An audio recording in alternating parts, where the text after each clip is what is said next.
Introduce Rachel in the following way. I was thinking about this as I was coming in.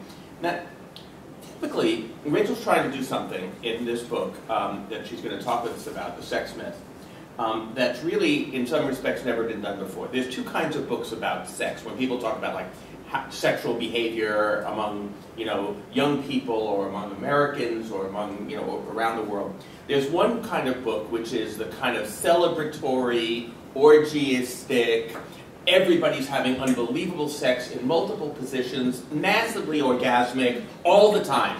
And those books tend to sell really, really well. Think Sheer Height. Not how-to books, but think Sheer Height, for example.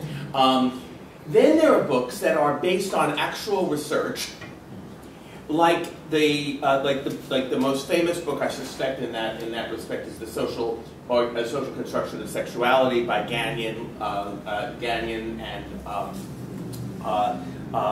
Lehman and all of those people at the University of Chicago who did the big NORC study.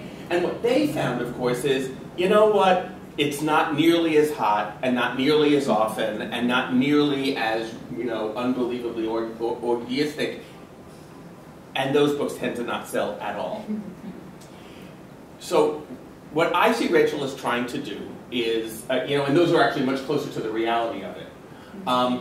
So most people, as a result of those two kinds of books, the ones that don't sell very well and the ones that do sell really well, and the mismatch with the data, most people sit around and think, I'm the only one in the world who is not having unbelievable, all the time, fantastic sex. So, because they read the ones that are all about that, but don't read the ones that are actually research-based. So Rachel's trying to do something a little bit that is a hybrid. She's actually trying to talk about the reality of sexual behavior among young people and trying to make it something that can sell well. This is a tricky endeavor. I think it takes a special kind of writer and thinker and researcher to do that. And I think Rachel Hills is actually exactly that person. I talked with her at various times when she was writing the book. I was asked to give a comment for the book when it first came out. And I really thought that it was both a book that was accessible to people and also provided a kind of sober analysis of what's actually going on. So with that, I'm going to introduce her, and I think I want to ask you all to join me first in wishing her a happy wedding anniversary.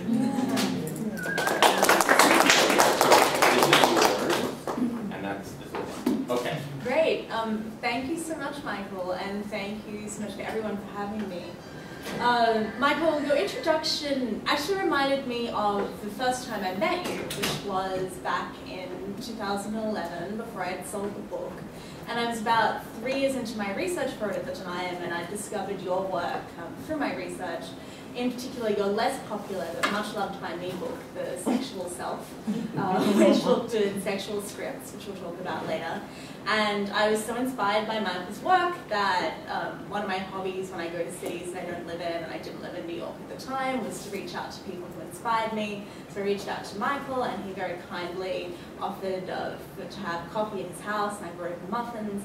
And I remember you said to me, this book is not going to sell. I don't think you even thought it would sell to a publisher. A lot of people would buy it. You said, look, many people have tried to do this. And you talked about Gagnon, who previously I'd been pronouncing as Gagnon, so it's good to have a correct pronunciation there. Gagnon and Simon and their research in the 1970s, and of course your work that followed up on that. Like, people don't want to hear this message. And I was a little disheartened by that. But I still conquered on, and I was very happy that a few months later I did get a book deal with a major publisher. And I would say, certainly so far, the book is not a bestseller, as it was advertised on, on the flyer. I thought maybe a bestseller by academic terms. So people are buying it, but not in numbers. More than your family. Yeah, more than my family. Bestseller in academic terms. Yeah. And people are buying it, but not in huge numbers yet. But I also think, and maybe we can talk about that in the questions later, that's not just because the idea of people not getting laid is theoretically an unpopular topic, and the book isn't just about that anyway. I think it's because although when I started working on the book, I thought that the secret to literary success was to come up with an idea that was new, if not within academia, but at least within the mainstream. I thought if you had a new idea, that's what's going to get everyone excited and sell books. But what I've discovered since the book came out is I actually think that the way to sell lots of books is to talk about an idea that everybody already believes and is already familiar with, and then people are really excited to buy that book. So I think part of my journey that I'm going on at the moment is to introduce these ideas that have been circulating within sociology for a good 40 years to a more mainstream audience. And that's been a lot of fun so far. So, about a month ago, I was talking to Susie about what I should speak with you about today. And I was saying, who's going to be in the room? What will they want to hear about? I said, they're academics. Will they want to hear about my research process? Which I think is what Michael suggested. And Susie said, talk about whatever you're passionate about. Which was, I think, really useful advice.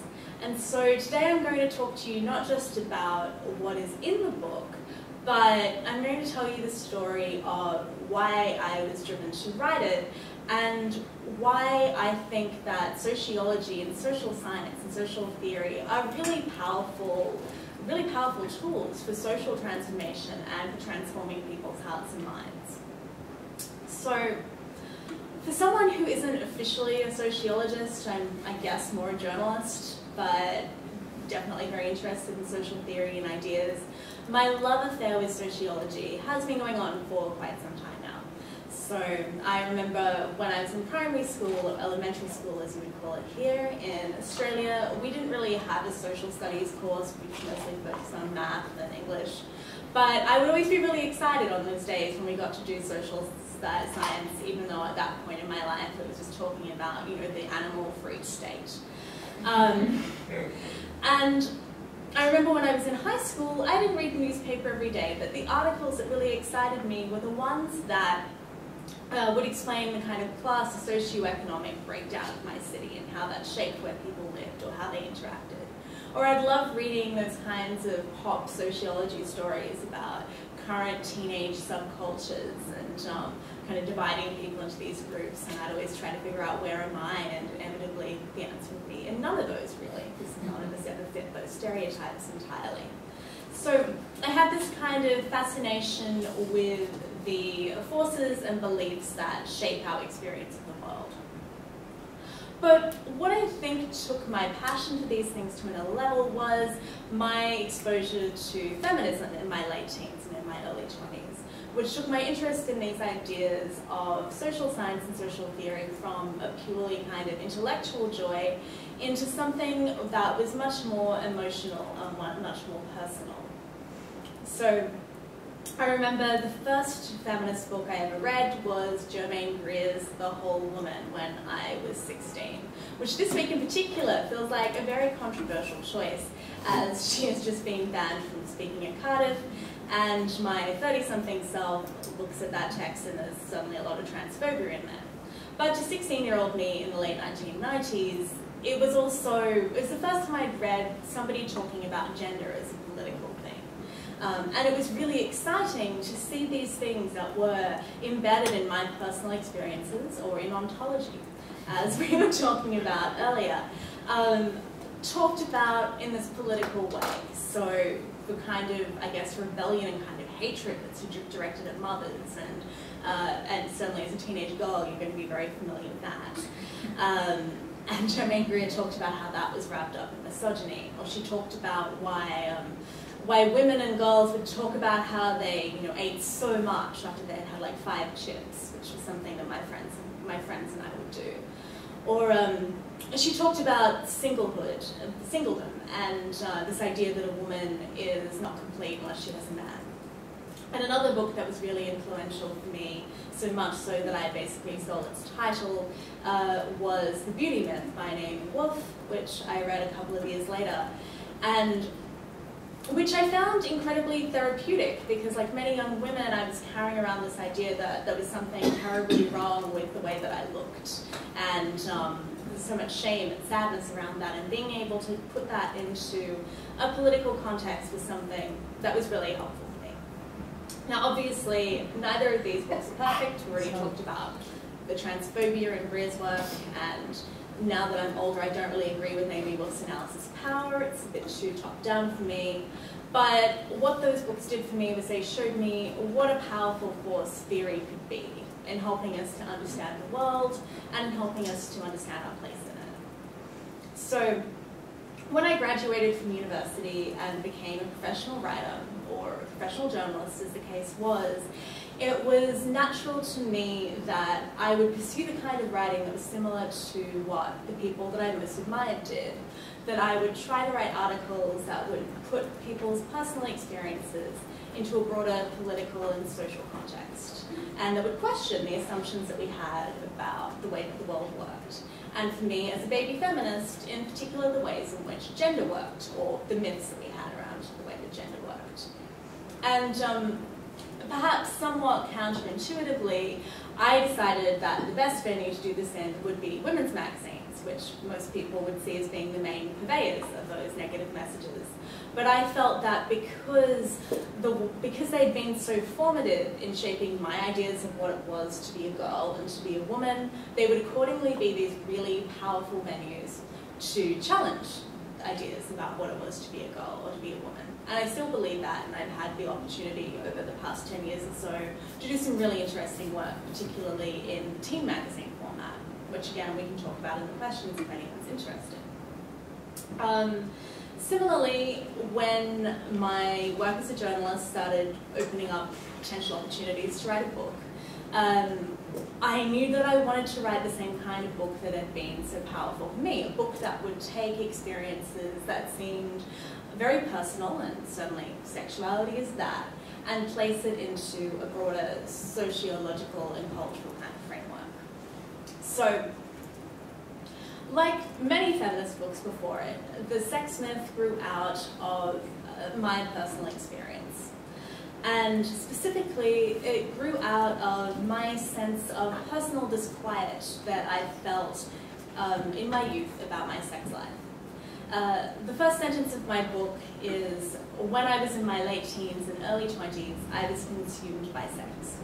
And that, it has some poetic license. It's not like from that entire 5 to 7 year period of my life I thought about nothing other than sex. And it's not like even throughout that entire period of my life I felt lacking in relation to my sex life.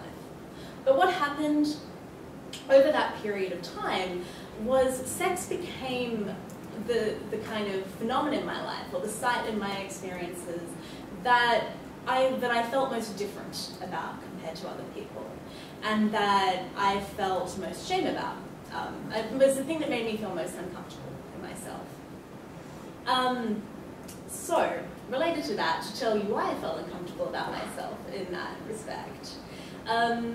About 6 weeks ago, I published an essay in the New York Times in which I revealed that I did not have sex until I was 26, which means that I now have to talk about this in every single media interview I did. So journalists will ask, how old were you when you first had sex? And they already know the answer because they've read the article. They just want me to say it, particularly if it's a broadcast interview. So that's always a lot of fun, since it's something that I did not say until I published that article. And my reasons for not having sex, or not having sex in the way that most people define sex, which is this kind of narrow, heterosexual, penetrative kind of way, they weren't reasons that we typically hear in our culture. I'm an atheist, suddenly so far from being religious. I didn't ever really set out to save myself until marriage, which is a good thing because I didn't succeed in that either, if that had been my goal. Except for a brief period when I was 13 where I pretended to want to do that because I didn't want my friends to think I was a slut. For me, a lack of sex was more circumstantial. I suppose that if my main object in my sex and relationships life had been to find somebody to have sex with me, I probably could have found someone who would do it and gotten it over and done with. But I wanted to have sex with somebody I liked. I wanted to have sex with somebody who liked me. I wanted to do it preferably in a kind of teen magazine, boyfriend-girlfriend kind of relationship. And it turns out that these things are a lot more difficult to achieve than my Sweetheart Valley High novels had led me to believe. Although I wasn't so stupid as to think that was actually real, that was a joke. Now this is really different to the story that we hear about sex elsewhere. We still live in a society that sends young people in particular kind of negative or restrictive messages about sex. We tell them you should wait to do it until you meet someone you love, which isn't necessarily negative, but can lead to people waiting a long time, like I did. We tell them it can get you pregnant, it can get you STIs. So these are a lot of dangerous, pleasure and danger kind of messages. But counter to that, we also have, I think, the pervading message, particularly today and in the time of my adulthood, has been that sex is kind of ever-present and constantly available. So if you want to be having sex, you should be able to find someone to have it with. And the flip side of that is that it's implied that if you are not having sex, then there must be something wrong with you. Whether it's that you are undesirable, whether it's the idea that your body is not functioning properly, so you're not experiencing enough desire, or whether it's this idea that you're just this uptight person who's not in touch with this, what we're told is this kind of central and driving human force.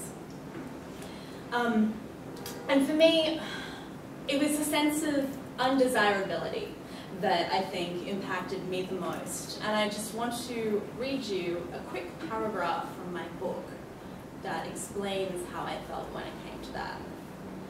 So I write, beneath the facade, I felt unattractive in the most literal sense of the word, incapable of attracting anyone I was interested in, regardless of how many friends I had, or how much I manipulated my appearance to match what I thought I was supposed to look like. These two states, girl about town and secret sexual loser, seemed irreconcilable to me, each one cancelling out the other. My lack of a sex life felt like a mark of failed moral character, the physical manifestation of every flaw I had ever suspected I had, and of every defect I feared that the people around me were all too aware of, but too polite to mention out loud. Why else would I be uniquely incapable of an act that everyone else appeared to navigate with ease? Now, it was the discovery that I was not in fact uniquely incapable of this thing that everybody else was doing that set me on the path to writing this book. In the first chapter, I tell the story of a conversation I had with my friend Monica when we were about 24 or 25. Actually, we were 23 or 24. So we were walking home from a party one night together, and she told me that she had not had sex in 2 years, which was really surprising to me because it was counter to everything that I knew about her at the time. Like me, she was someone who was outgoing, who was gregarious, who had quite progressive, liberal politics. She was not a virgin. She had had casual sex, but she wasn't having sex largely for circumstantial reasons. She wasn't even saving herself until she was in a relationship. She just didn't really like the terms on which she'd previously been engaging with sex, and the words that she used when she spoke to me was, "It just literally has not happened."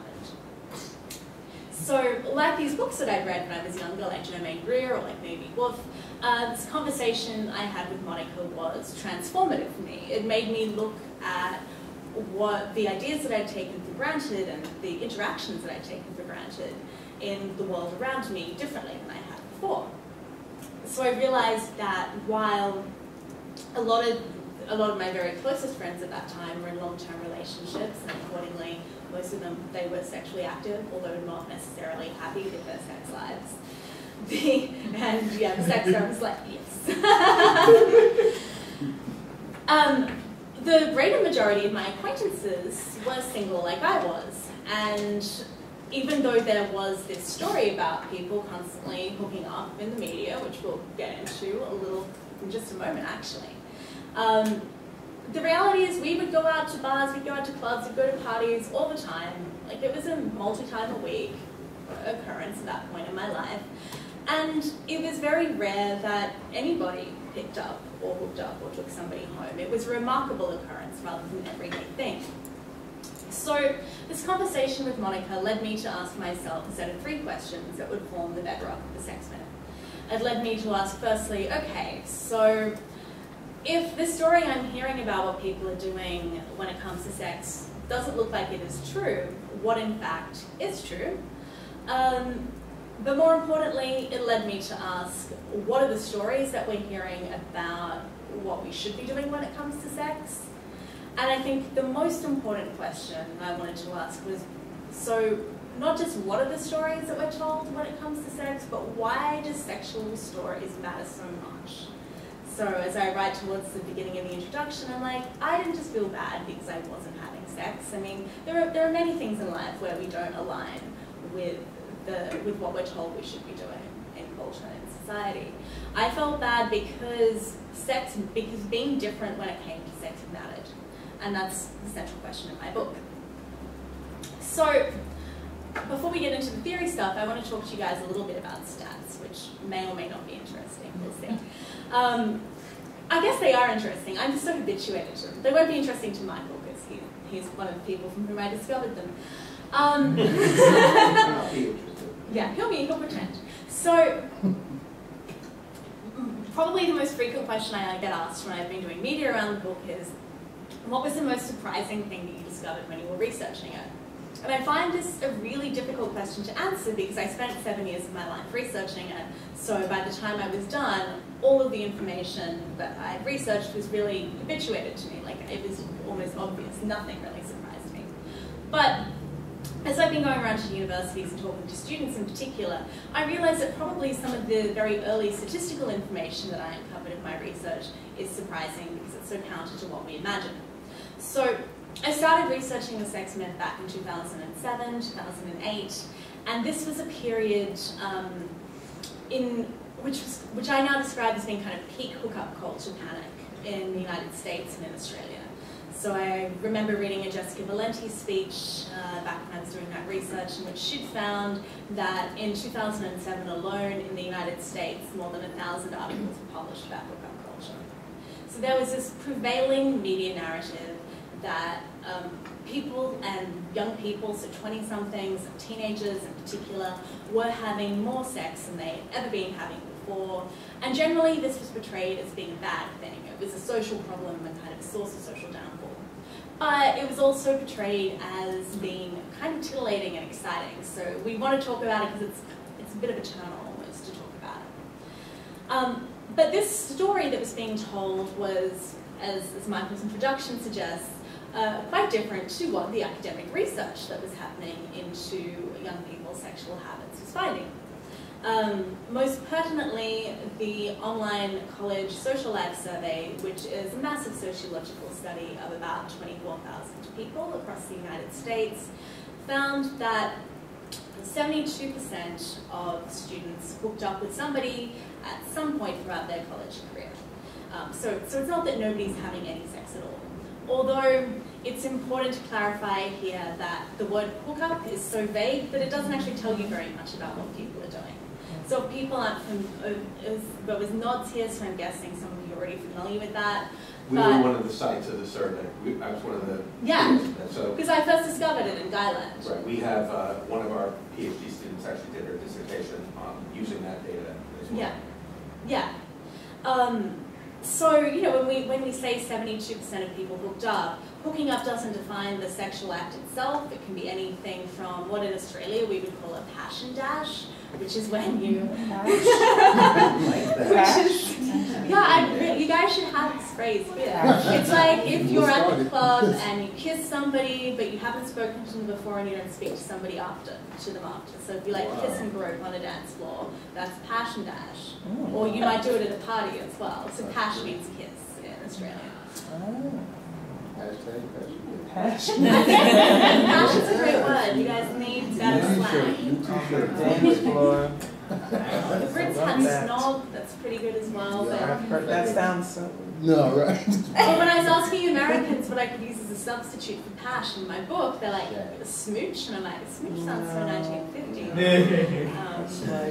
So yeah, a hookup could be a passion dash, it could be penetrative sex, it could be a night that doesn't involve very much genital contact, but involves some really complex kind of BDSM power play. So what defines it is not the act, but rather the casual nature of the act. So 72% of people experience a hookup does not tell us whether more or fewer than 72% of people have had penetrative sex.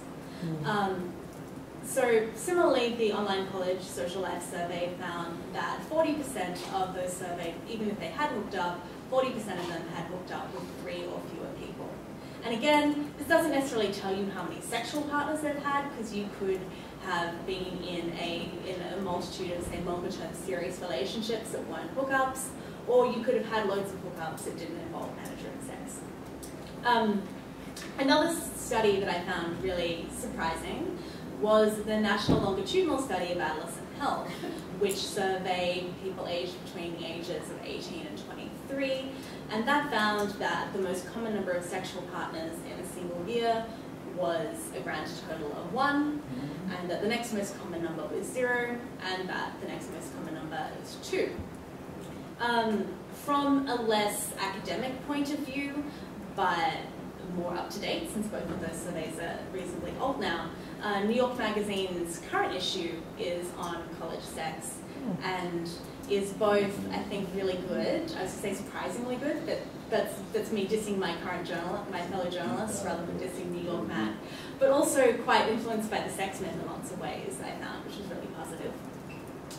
Anyway, they surveyed a bunch of people, 784 of them, and between 40 and 50% of people they surveyed, depending on whether they were freshmen or seniors or men or women, were not sexually active at the time that they were surveyed, however they defined that, and 38% of them defined themselves as virgins, which almost entirely aligned with people who'd been in relationships that had lasted more than a couple of months, i.e. if you'd had a relationship, you were more likely to have had sex. But when I was writing my book, and in fact the book itself, it's not just, my aim wasn't just to study what people were doing, even though that is a very popular thing to talk about when you're doing media. My aim was to understand what we believed and where those beliefs came from, and kind of the broader social architecture that shaped our understanding of sexuality. And sociology was even more useful here. So many of you were PhD students, so you're familiar with hanging out in the library, and my personal favorite spot on the Dewey Decimal System was 306.7, which I still remember all these years later. I really hope my book ends up there. And if there are libraries. If there are libraries, I really, well, you know, ends up there like now. I should have checked. There was one college student in Iowa who brought her university's library copy for me to sign, so I should have checked where it was put down the side. She did, but I didn't sign it to her. I just signed my name because I thought, well, that's a nice touch for the University of Iowa. So while I'm hanging out in 306.7, some of the great theorists I discovered included an Australian sociologist called Gail Hawkes, who introduced me to a concept that became really central to my theories of the sex myth. She talked about the specialness that's attributed to sex in Western culture, and this idea that sex is both the greatest pleasure that we can experience and also this source of our downfall. And she argues that the kind of symbolic specialness that is associated with sexuality is out of proportion with the role that sex actually plays in most people's lives. I discovered Ken Plummer, Michael will know the correct pronunciation, Plummer, yeah, who is the former editor of the Sexualities Journal, and I read his book about sexual stories, and he spoke about how sex has become central to the stories that we tell about ourselves and about other people. It's become this kind of key side of confession. And he looks at how we believe that if we understand people's stories when it comes to sex, that we understand them. I looked at the idea of sexual scripts through Gagnon and Simon, and through Michael Kimmel's wonderful book on the subject, which helped me to understand how what we take to be normal when it comes to sex is shaped by kind of high-level social and cultural forces, how it's shaped by our interactions with each other, and how our own kind of personal beliefs shape our behavior as well. And about 2 years into my lit review, I finally, engaged with Michelle Foucault again, who can be so incredibly thorny. It took me until my third reading to understand what he was talking about, which happened over a period of about 10 years.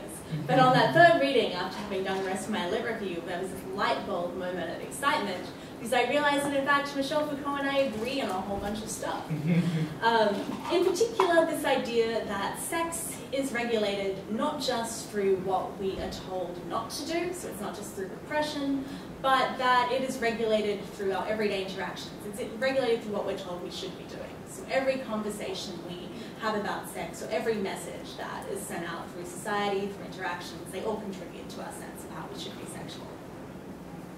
So, in reading all of these theorists and a bunch of others, I began to develop my own theory, this idea of the sex myth, which kind of draws upon each of these different pieces. And basically, the sex myth is not the myth that we're all getting laid more than we are, although that would probably sell more books as well. It's the word I use to describe, similar to people like Gail Rubin, Gail Hawke, Stevie Jackson, this kind of grand significance that is attributed to sex in Western culture. So, and I say this a lot on the radio now, so I'm familiar with this particular thing I'm about to say. The sex myth is this idea that who we have sex with, how we have sex with them, and how often we do it says something of vital importance about who we are. It's this idea that sex is the key, it's a reflection of our desirability, not just in the kind of surface level of how we look, but on this deeper level of how much we are desired and valued by other people, which is a much more kind of deep-rooted kind of question, even if, according to the beauty myth and our ideas about beauty, those two things are connected.